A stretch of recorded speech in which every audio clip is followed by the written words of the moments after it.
Assalamualaikum warahmatullahi wabarakatuh. Perkenalkan, nama saya Elsa Rizka dengan nomor induk mahasiswa 856483572.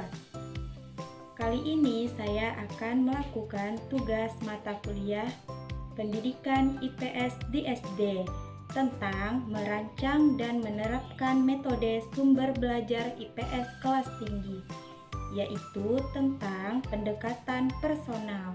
Nah, adapun metode, media, dan sumber belajar. Yang pertama, metode.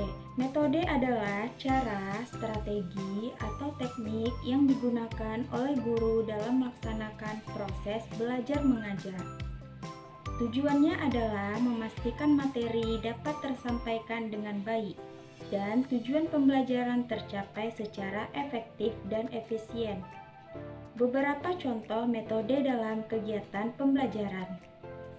Ada ceramah, tanya jawab, diskusi kelompok, dan bermain peran. Yang kedua, media. Media adalah segala alat bantu yang digunakan guru untuk menyampaikan pesan atau informasi dari materi pelajaran kepada siswa. Media berfungsi membuat proses belajar menjadi lebih konkret, menarik, dan tidak membosankan, sehingga siswa lebih mudah memahami konsep yang abstrak. Media dapat diklasifikasi menjadi 3 golongan, yaitu media visual, media audio, dan media audiovisual. Yang ketiga ada sumber belajar. Sumber belajar adalah segala sesuatu yang meliputi manusia, benda, data, atau lingkungan yang dapat dimanfaatkan oleh siswa, baik secara langsung maupun tidak langsung, untuk membantu mereka dalam belajar dan mencapai kompetensi yang diharapkan. Adapun sumber belajar memiliki cakupan yang lebih luas dari media. Yang pertama, sumber cetak, ada sumber lingkungan atau tempat, dan sumber digital. Selanjutnya ada pendekatan. Pendekatan adalah istilah yang memiliki kemiripan dengan strategi pembelajaran. Pendekatan dapat diartikan sebagai titik tolak atau sudut pandang kita terhadap proses pembelajaran. Nah, selanjutnya merancang dan menerapkan metode, media, dan sumber belajar IPS di SD kelas tinggi berdasarkan pendekatan personal. Pengertian pendekatan personal adalah filosofi pendidikan yang mengakui bahwa setiap siswa adalah pembelajar yang unik. Oleh karena itu, pengalaman belajar, kecepatan, jalur, dan asesmen disesuaikan agar sesuai dengan kebutuhan individual, motivasi, dan aspirasi siswa, sehingga meningkatkan relevansi dan keterlibatan. Cara merancang metode pembelajaran yang berlandaskan pendekatan personal. Metode ini di pertemuan kelas dilihat dari fokus pembicaraan dalam diskusi menurut Glasser dibedakan menjadi 3 tipe. Yang pertama, tipe pertemuan pemecahan masalah sosial. Yang kedua, tipe pertemuan terbuka. Yang ketiga, tipe pertemuan terarah dan terbuka. Selanjutnya ada objek.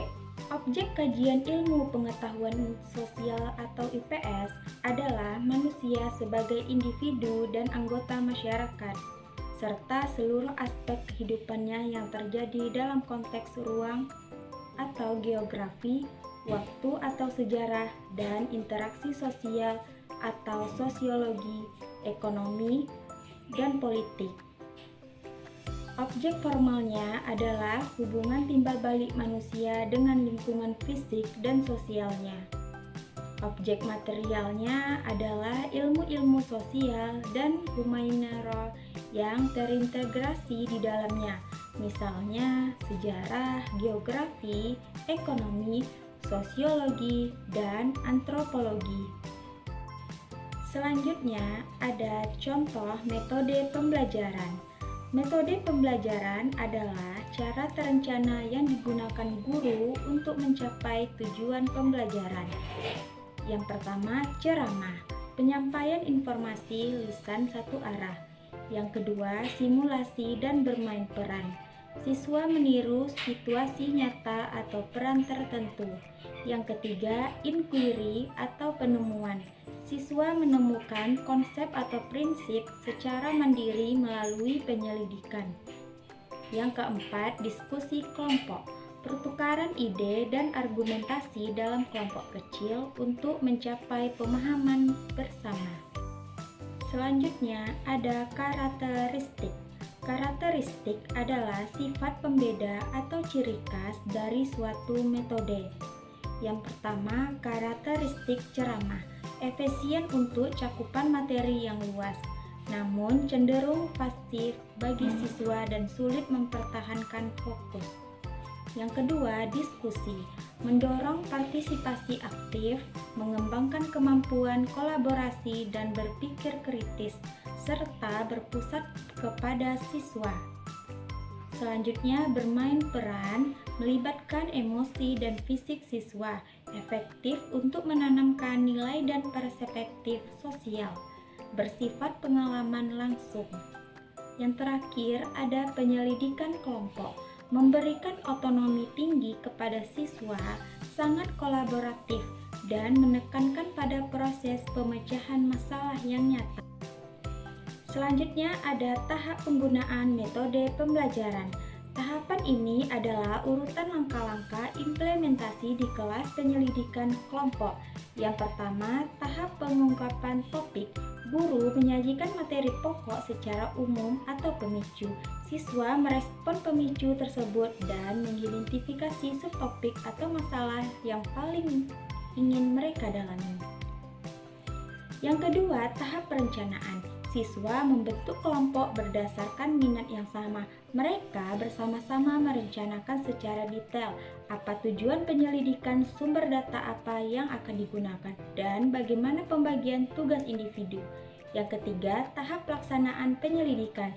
Siswa melakukan eksplorasi dan mengumpulkan data, yaitu wawancara, membaca buku, dan mencari di internet, sesuai dengan rencana dan pembagian tugas. Yang keempat, tahap pengorganisasian. Kelompok menyusun temuan menjadi laporan atau materi presentasi akhir. Ini adalah tahap sintesis informasi. Selanjutnya ada tahap presentasi dan analisis. Setiap kelompok menyajikan hasil kerjanya kepada kelas dan anggota kelas lainnya memberikan tanggapan atau evaluasi. Dan yang terakhir, tahap evaluasi. Penilaian dilakukan terhadap hasil kerja kelompok, yaitu produk, proses kerja, atau kolaborasi dan pemahaman individu atau pengetahuan yang diperoleh. Baiklah, sekian dari presentasi saya dengan tugas pembelajaran pendidikan IPS di SD. Saya akhiri dengan wassalamualaikum warahmatullahi wabarakatuh.